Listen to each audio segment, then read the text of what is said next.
Now recently I did a video about 7 tips for vibrant acrylic color, and in that demonstration I was working on a painting of a barn and a yellow field, and I thought in this video I'm going to show you the entire painting process for that subject, and you can sit back and see how the painting turned out and maybe get a few tips along the way that you can try it in your next acrylic painting as well. I hope you enjoy it.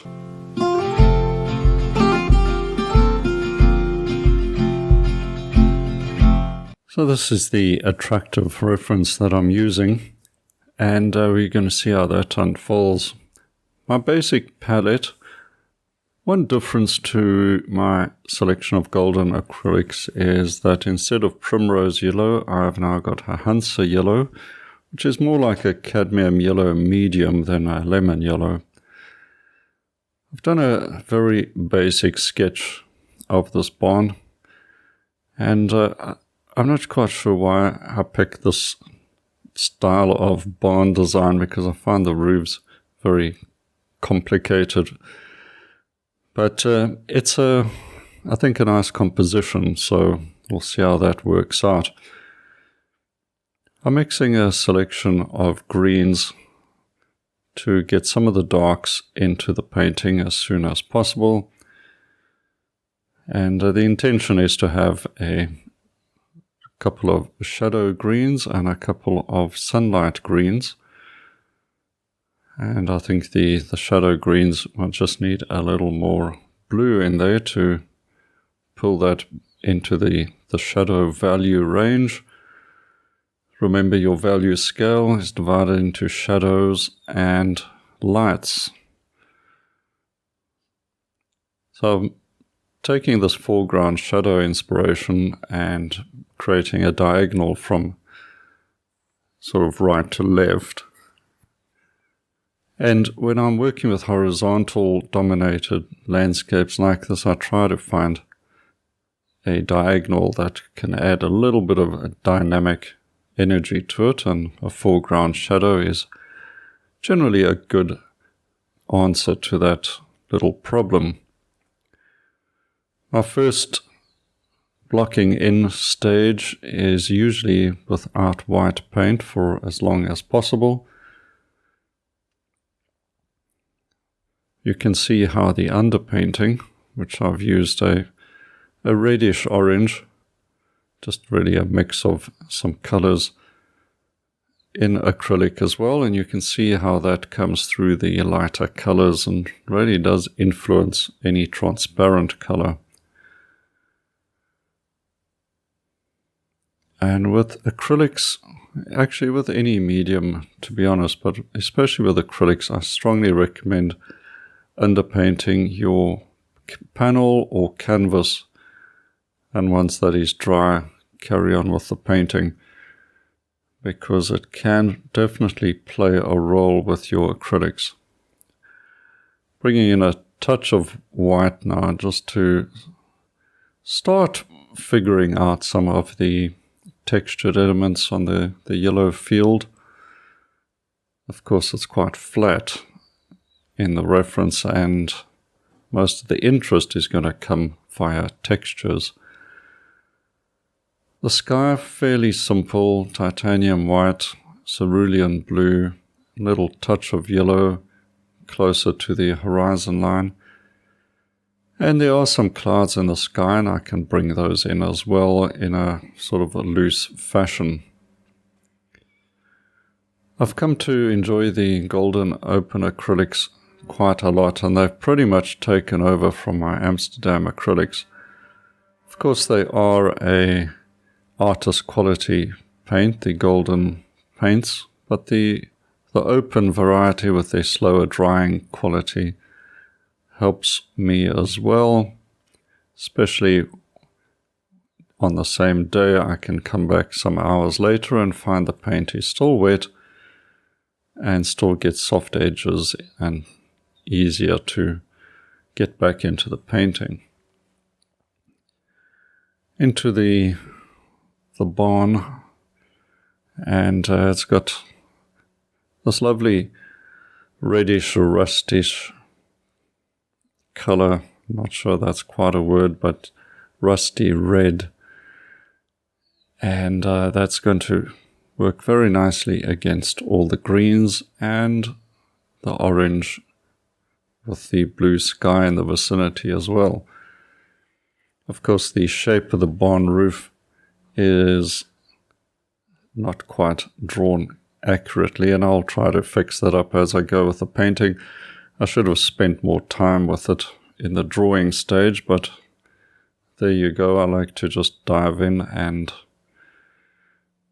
once again, you've got to do some corrections in the painting stage. The sort of grain tower, a few horizontal strokes helps to create a little bit of the rounded nature to it, but you must also do that with shadow and light. Still the blocking in stage, so there's no real need to get into details too much. I'm just marking out where some shadows are going to go. Now you notice in the reference the shadow here is very dark, almost black. I'm not going to paint it that way because I know the camera has created a dark that is exaggerated, and I'm looking for a more colorful shadow, as long as it's a shadow on the value scale. At the moment, not quite there, and we'll get to that as we proceed. Also, the open barn door is practically black in the photo, but I want a suggestion of something in there. Maybe there's a tractor sitting inside the barn. And of course the shadow side above and around the barn door is a grayish color, a grayish violet you could use. Just create some sort of gray. It could be with orange and blue, or burnt sienna and blue, or alizarin crimson, or quinacridone red and blue and white. As long as it's a shadow by comparison to the lights on the sides of the building, you're doing all right. Bit of a shadow under the roof line. Let's get a little more color now. And once that is blocked in, you can start pushing the values a little, and that's a term that you might not have come across, but it simply means if you see a light, can you push it to a stronger light and get a punchier color? And with shadow values, it doesn't mean making it even darker, it simply means making it a little more colorful. So there's the shadows under the roof line on the front there, also an important little touch. So the blocking in is done, and now I'm going to just start taking things a little further. And we've got this shadow between the silo and the barn itself, and you've got this dark, the barn door. So I'm going to be exploring that with some purples. I'm also seeing whether I can bring the sort of violet colors into the shadow in the foreground, but I'm not entirely convinced of that, but I'm going to try it and just get a feel for it. The advantage is it sets off the yellows, but I'm not quite convinced that it's the right color, and I'll go with probably just a darker green, but not quite as dark as I started out with. So I need to fix this angle up a little and just try to get this facade working. So I'm going to go with the darker green, suggesting the shadow. Just be careful, I've got some white on that brush, I must get rid of that. But in general, I think a green shadow is going to be better. Okay, so I've done, in last week's video, I did those 7 tips, and some of the evidence of that is on the panel at the moment. So basically we're carrying on now from the end of that video. And I'm going to make this shadow quite colorful. And it's just to try to see whether the complementary colors can work. The orange and bluish and the yellowish and the violet. Now I'm going to push these values, these lights, really get them nice and strong. And with acrylics, working in layers is the secret, I think. Your first layer may seem fairly, unimpressive, a bit starved of impact. But let that color dry down a bit and then come back in, and with thicker paint, maybe a little more opaque, touch of white in it if it's a light, and put that down, and it just seems to come to life. The acrylics are quite a thin sort of medium, and adding 2 to 3 layers makes all the difference, and suddenly your acrylic painting is rich and vibrant and interesting. Nice bit of paint on the brush to get that textured scumbled effect. And it's sort of wet over semi-dry, perhaps even slightly, actually still fairly wet paint, but it has settled overnight, and that's once again why golden open acrylics gives you a bit more option. You see that wet over that still damp paint, but it's dry enough to allow some scumbling over the top. Trying out yellow ochre, deep yellow, lighter yellows, and creating a textured field that is a little more interesting than just one flat color. And now let's do a medium light green. I want to make some of these shapes a bit bigger. In the previous demonstration, a few small shapes got in there. A few little skulls in the shadows.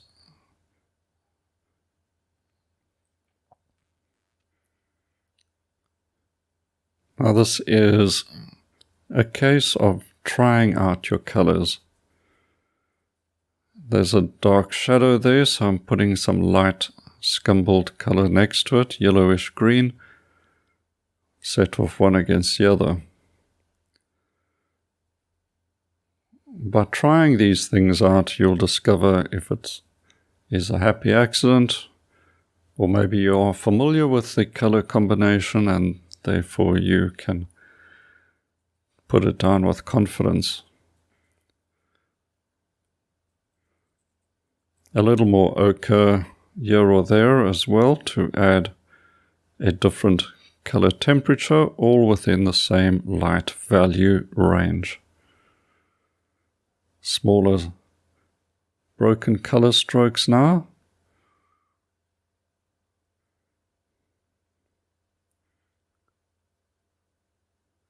And this just builds up interest and complexity without having to do anything too dramatic. Using a light yellow ochre now for that background field, because it's cooler in color temperature, being further away, but still a light value.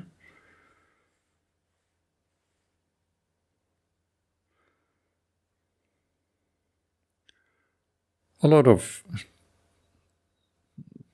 just second layers now, developing the distant tree line, shadow and light, but fairly soft compared to foreground, of course, because it's some distance away. But you can see how the painting has brought the subject forward, and this is because we don't want a tiny shed in the middle of an open space, which could get a little boring. Instead, I've brought things forward a bit to give us more subject to look at. Refining these tree and shrubs now with lights and shadows, making it less busy, combining some of the shapes.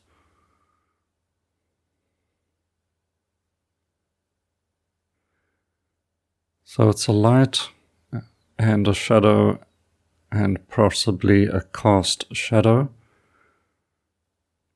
That's all you really need to create a tree or shrub.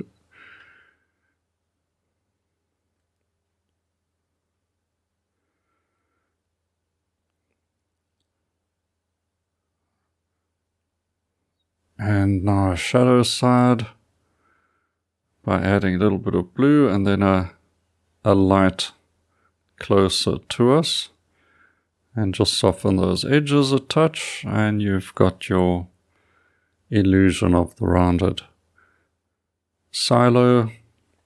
You can also add a few overlapping tree shapes or things like that to just break the distance up a little more.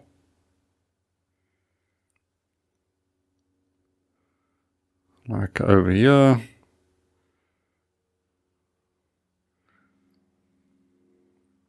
And that just helps to put everything into a group. Overlapping shapes has that effect. And I've created a lighter grey for the front of the barn.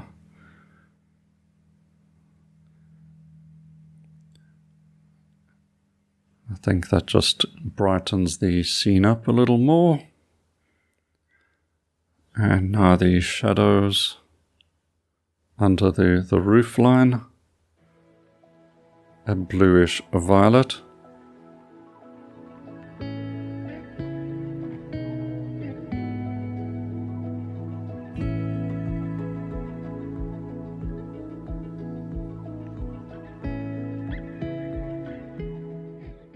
A highlight along the ridge of the roof is sometimes very helpful. It is, after all, closer to the sunlight, and it just gets that little bit of a touch of vibrancy and sparkle. I can actually accentuate that a bit more, which I'll do with a smaller brush later on, adding some textures, suggestion of rusty panels perhaps. I'm not going to go into too much detail. It's very much just about suggesting shapes and objects. Your imagination can fill them in.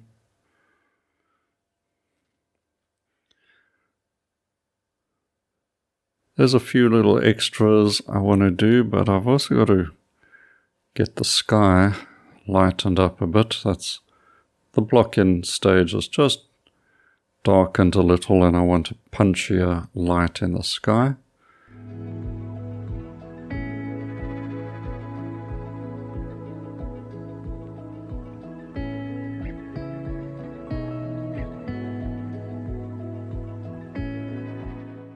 If your sky is a nice light, warm sort of looking sky, nice and bright, it helps to lift the painting, but also gives you an excuse to add nice highlights on the grass in the field, maybe scumble a few highlights on that as well. So I've got a little bit of variety in color temperature in the sky, and using a greenish blue around the trees. And I can also bring in some clouds, Most of a cloud is in shadow, as you can see, but it's those highlights that add the impact as well. Because the shadows are kind of a violety color as well, they're not very dark.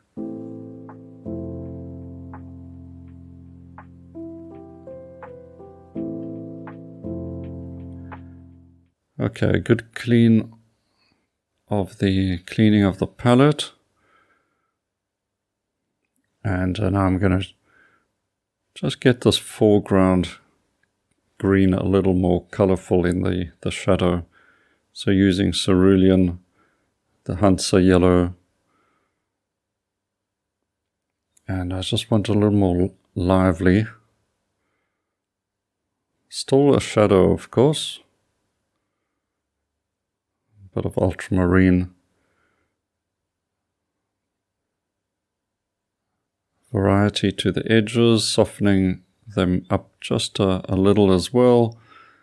Just trying to get an interesting shape to it. There's no real template that I'm following. It's simply deciding whether I'm happy with the shape.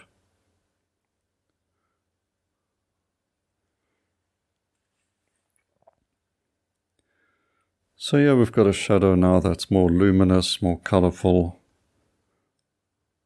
but still a shadow. And then I can really add some punchy scumbling with thick paint over the semi-dry paint. And this is also experimenting, just see what it looks like.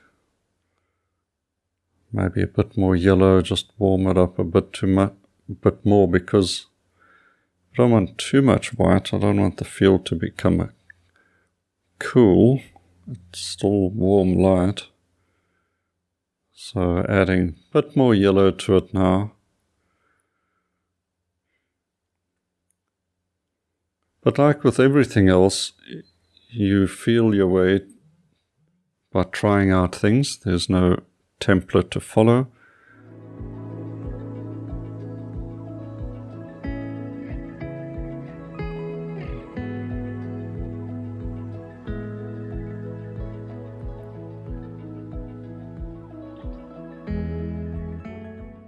A strong light near the focal area there, and then some vertical strokes just to create a grassy sort of scumbling against the darks behind it. Okay, so that's, I think, a nice little lively shape, and I'll bring in a few touches of burnt sienna as well to bounce some of these accent colors around, a few darks. Just visual interest. Repeating some of the roof colors to set off the greens.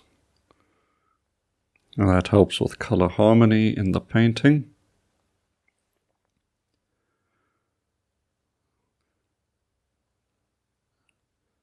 And I think a little figure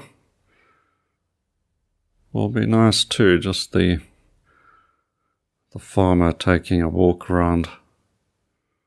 And it certainly adds quite a lot of scale. I'm making this barn obviously extremely big.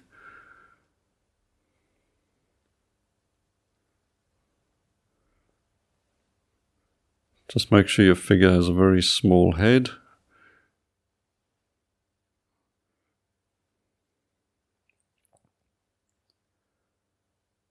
And longer legs, I think, is always a way to add some elegance. And then shadows to tie the figure down. Now I've just got to just make that head slightly smaller again and clean up around the figure.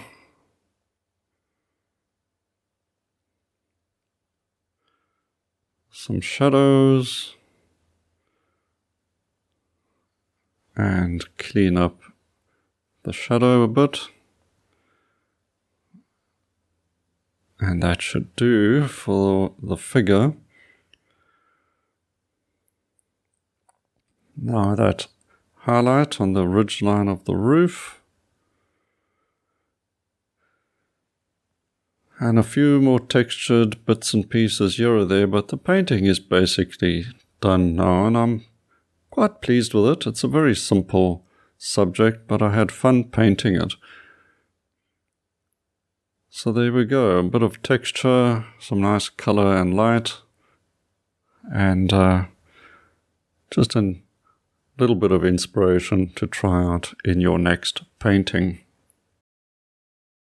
Well, I certainly enjoyed painting this little scene, and also using the golden open acrylics. Really such powerful paints, and if you handle them with some care, you'll get the most out of those colors. Definitely worth it. Now, if you enjoyed that, be sure to check out my painting school as well, and you can do that with a free course right up here, also in the description. You'll find plenty of topics there to try out. Well, until next time, enjoy your acrylic painting, and cheers for now.